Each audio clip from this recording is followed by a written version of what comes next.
Você pensava que os erros da redação científica eram só 5? Então fica comigo, depois da vinheta, te mostro o resto.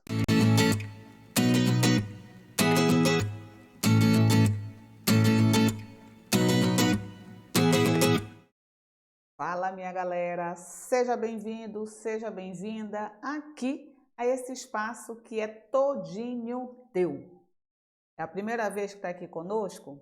Dá uma paradinha, vem aqui na sugestão que está literalmente em cima da minha cabeça e vai assistir às aulas 1, 2, 3, 4, 5, porque hoje nós estamos dando início à nossa aulita número 6. Nós sabemos que a redação científica nada mais é do que um texto que obrigatoriamente tem que ser redigido na linguagem culta, longe dos termos coloquiais, uma vez que ele tem que se enquadrar no rigor científico.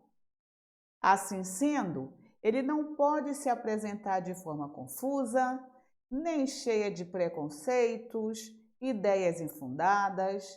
Ele tem que ser, por ele só, se fazer entender. O leitor, ao ler o teu texto, ele tem que saber exatamente o que queres falar e como queres falar.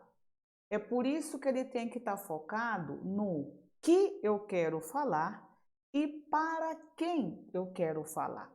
É por isso que a lógica redacional também tem que estar casadinha, associada com a área científica a qual você faz parte. Isso significa que o sucesso de uma redação científica, ela é garantida a partir do momento que você estabelece as 3 variáveis mais importantes desse processo: clareza, objetividade e precisão. Nós vimos que para eu atingir essas 3 variáveis, uma redação científica tem que apresentar um bom argumento, tem que ser estabelecida a partir de passos pré-definidos para que a gente não se perca, tem que seguir as características que toda redação científica exige, no sentido de evitar os erros mais banais que nós encontramos aí no mercado. Hoje, a nossa aula é a última parte do item erros mais comuns da redação. Então, vamos nessa? Que a gente tem pressa. Vimos que nós temos, a priori, 11 erros básicos em uma redação científica. Temos muito mais. Esses são os mais comuns. Nós já vimos os erros de 1 até o erro número 5. Hoje, iremos pegar sequência confusa, ordem invertida, palavras ambíguas, cacofonia, da vida a seres inanimados e o pior de todos, substituição do autor. Então, vamos começar o que significa o erro chamado sequência confusa. O próprio nome está dizendo, né? Confusão. É uma redação que faz com que o leitor não consiga se entender, porque você mesmo não conseguiu se fazer entender. Lembra da montanha-russa? Ora você aborda o aspecto histórico, ora vem o conceitual, ora vem a importância, depois retoma para o aspecto histórico, depois lembra da importância, já coloca aqui de novo e finaliza fazendo o conceito daquele fenômeno. Gente, o leitor vai dizer assim, mas isso aqui eu já fiz, isso aqui eu já li, isso aqui, mas a Guilhermina já tinha falado da importância, por que ela está citando de novo?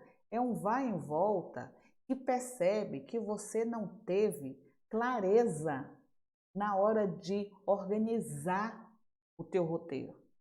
Se tu não teve clareza na organização de um roteiro, como tu vais ter clareza na exposição dos passos que levaram a chegar naquela conclusão?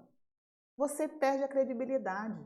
Se para a coisa mais fácil, que é a redação científica, tu não conseguiste transmitir para mim segurança, confiança, precisão, tu achas que eu vou acreditar no resultado que tu está me apresentando? Então, é por isso que o erro número 6 é justamente apresentar uma sequência confusa. Isso precisa ser evitado. E de que forma eu evito?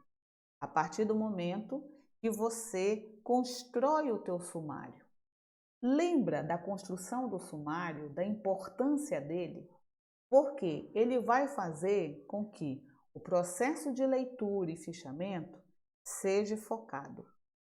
O processo da redação daquele assunto seja focado. Então você vai ter uma lógica, uma estrutura lógica do teu texto. E aí o leitor, quando ele começar a ler esse material, ele vai fluir com toda tranquilidade, porque você deu para ele uma sequência lógica. Você deu para ele uma sequência precisa, objetiva, clara. A leitura vai fluir de forma mais fácil. Não é como a gente fala assim, eu li uma coisa que foi uma fluidez, por quê? Porque você foi feliz, você conseguiu ter início, meio e fim. Todo parágrafo tem que ter início, meio e fim. Todo capítulo tem que ter início, meio e fim. Todo trabalho científico tem que ter início, meio e fim. Ok? O nosso próximo erro é que nós chamamos de ordem invertida. O que é isso? É quando você quer demonstrar que você é intelectualmente evoluído ou evoluída, e aí tu queres colocar aqueles termos rebuscados, aquelas frases que só com dicionário ao lado para entender o que tu queres falar, e acaba, às vezes, fazendo um processo totalmente errado. Quando você tenta fazer esse processo de colocar o sujeito ao final, porque nós sabemos que nós podemos fazer isso, e se você não dominar bem dominadinho a língua portuguesa, você vai fazer com que haja interpretação equivocada. A pessoa não vai conseguir entender o que você quer dizer. Então, em vez de demonstrar algo que você domine, algo belo, vai ser justamente o inverso. Uma coisa obscura, uma coisa carregada, uma coisa sem sentido, que vai fazer com que o leitor se canse e feche e nem queira mais saber do teu texto. E se for um trabalho que você vai defender em banca, corre-se ainda o risco da pessoa falar para você rever toda a questão ortográfica, toda a questão da língua portuguesa, porque ele vai querer que você faça o seguinte: em vez de apresentar esse texto tão rebuscado, eu sugiro que você apresente as suas ideias de forma mais simples, mais claras. Já pensou você ouvir isso daí do teu arguidor ou da tua arguidora? Então, por isso, o ideal é você sempre optar por frases na ordem direta, ou seja, sujeito, verbo e o complemento. Sujeito mais o verbo mais complemento. Assim não tem erro. Você fala o que quer de forma direta e de forma correta. E é isso que é o importante. Próximo erro: palavras ambíguas. Isso significa o quê? Que quando você quer folclorear o teu material, pode ser que você acaba fazendo com que o teu leitor, em vez de entender o que você quer transmitir, ele passa a interpretar um outro sentido. É por isso que a tua redação tem que ser objetiva, tem que ser clara, precisa. Ou seja, o que você escreveu é o que você quer transmitir. Você não pode permitir margens para interpretações diferentes do que você está querendo de fato transmitir no teu texto. Então é por isso que a gente tem que sempre optar por palavras diretas.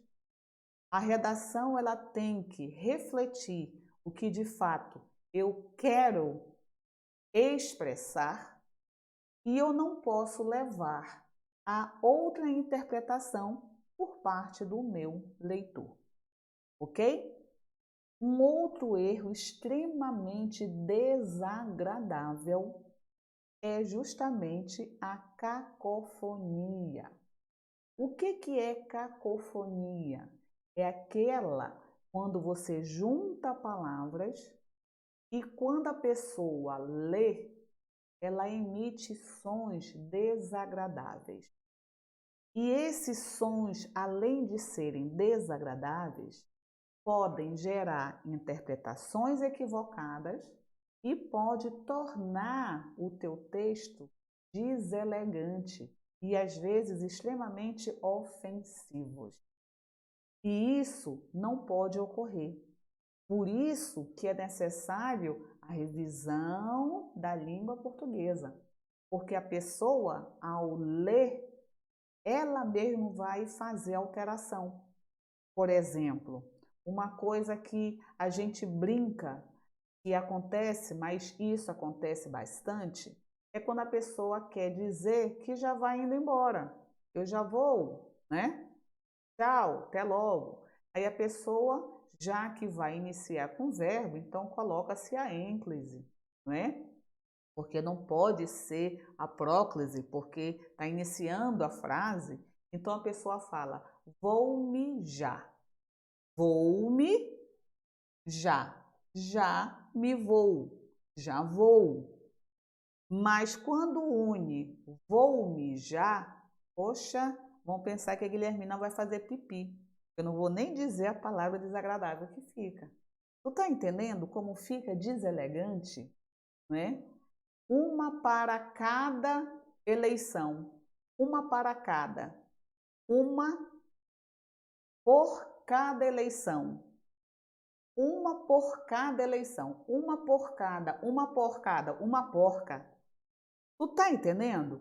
Então, isso é um erro que deve ser evitado para não fazer a ideia de que você está querendo ofender o teu leitor ou a tua leitura.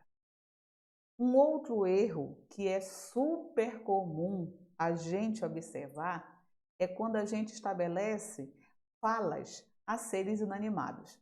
E são os seres inanimados no meu trabalho? A minha foto, a minha ilustração de uma forma geral. Então, a minha foto ou fotografia, a minha tabela, o meu quadro, né? A gente vê o quê? O quadro afirma que 90% dos alunos ou das alunas realmente se motivaram a partir do uso da ferramenta fulana de tal no processo ensino-aprendizagem. Quem fala é você, não é o quadro que fala, não é a foto que fala. Então, não pode colocar esse tipo de expressão porque você está dando voz a quem realmente não existe. Então, evite. O quadro mostra que, quem mostra é você, meu querido. A tabela afirma que, quem vai afirmar és tu. Segundo a ilustração agora passou a ser autor, é? Tá entendendo? Então, esse erro, que é super comum, agora tu já sacaste que tem que ser evitado. E o nosso último erro que nós chamamos de substituição do autor. O que nós queremos dizer com este erro? Bem, nós vimos que uma redação científica ela tem que ter um bom argumento. E eu só vou construir um bom argumento se eu conseguir incluir naquela minha redação um fundamento ou uma fundamentação teórica. Porque o fundamento é quando você pega as fontes para fortalecer a tua afirmação. Lembra do nosso exemplo que nós trabalhamos da Lei Maria da Penha? Então, nós colocamos que a Lei Maria da Penha não está sendo cumprida ou não está sendo respeitada, não é? Pois muitas mulheres, o índice de feminicídio continua aumentando. Então, eu coloquei esta afirmação, que a Lei Maria da Penha não está sendo respeitada, vírgula, pois o índice de feminicídio continua aumentando. Se eu coloco isso, a pessoa vai falar bem assim, prova que tu está falando. Da onde você tirou isso? Tu tem certeza do que você está falando? Eu vou ter certeza do que eu estou falando a partir do fundamento. Para isso, cita-se os dados do IBGE, da Associação Fulana de Tal, da organização não sei o quê, que demonstra que no ano de 2020 para 2021 o índice aumentou em tantos por cento. Então, não é a Guilhermina que está falando. Ela se posiciona dizendo, dando uma afirmação, e pelo fundamento ela vai mostrar o que ela está dizendo, vai reforçar o que ela está dizendo. E depois vem a ressalva, lembra? Que a ressalva, ela lacra o teu fundamento. Então, realmente a Guilhermina está falando a verdade. Mas para eu fazer isso, eu preciso ter os meus autores para agregar a minha redação para fortalecer o meu posicionamento.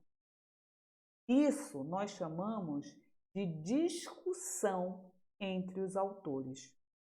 Isso significa que eu sou obrigada a colocar as citações, as comprovações que vão levar aquele meu posicionamento. Mas sabe qual é o erro mais comum que nós encontramos, sobretudo nos trabalhos voltados para a área de humanas?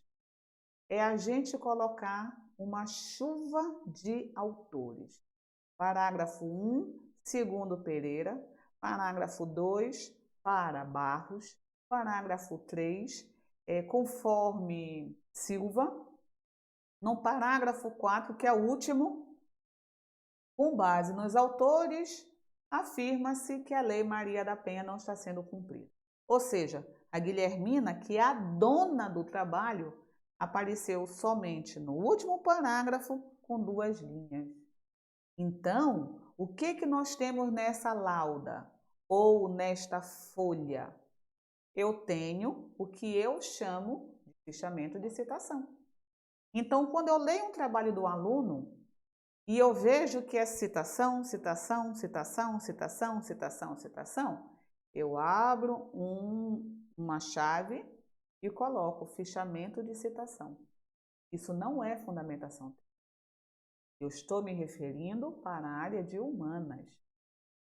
Eu já peguei trabalho na área da saúde, onde, obrigatoriamente, eu tenho que ter as citações ligando uma a outra e eu não posso aparecer no texto.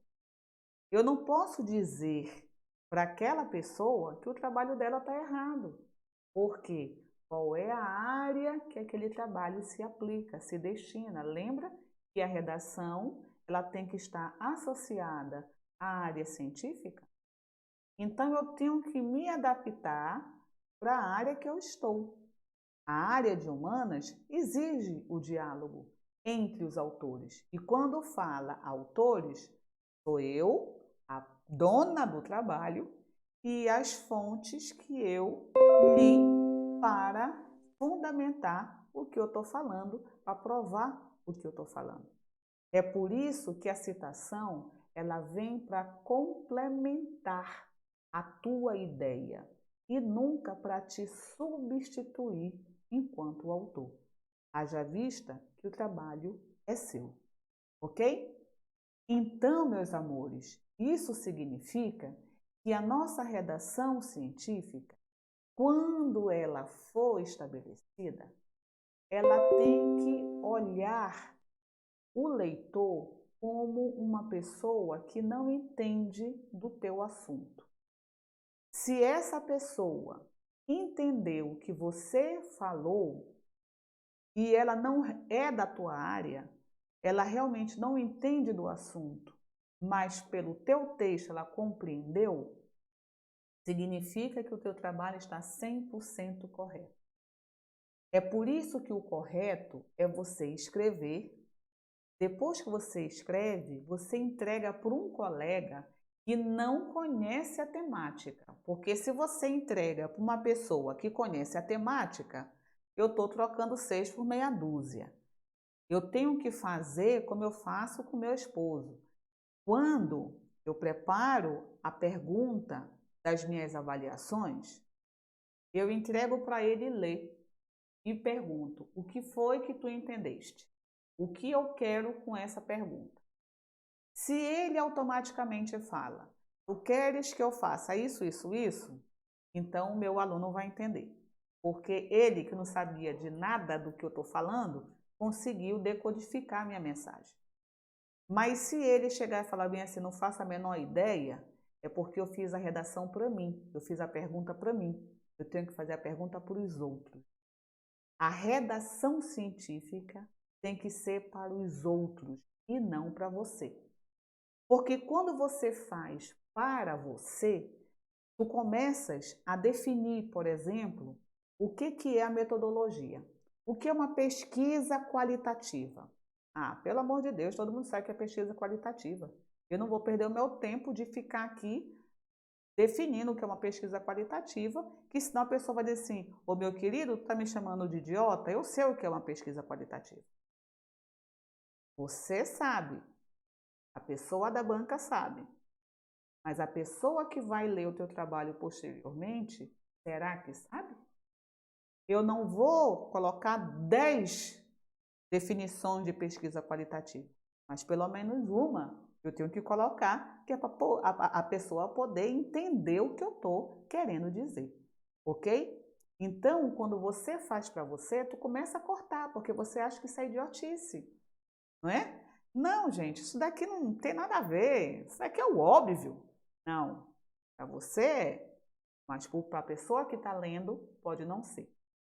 Por isso, eu sempre dou para o meu esposo, e ele não tem nada a ver com aquele assunto. É por isso que quando eu oriento o trabalho que não é da minha área, eu chego para a pessoa e falo: meu querido, tu estás com a melhor orientadora.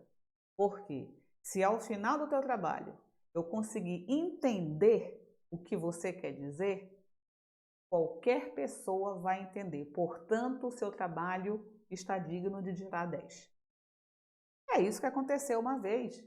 Eu orientei um trabalho de metrologia. E eu lá sabia o que, eu não sabia nem que palavra era essa. Eu brinquei, eu falei: isso daí é para comer? Isso é um sanduíche? Metrologia?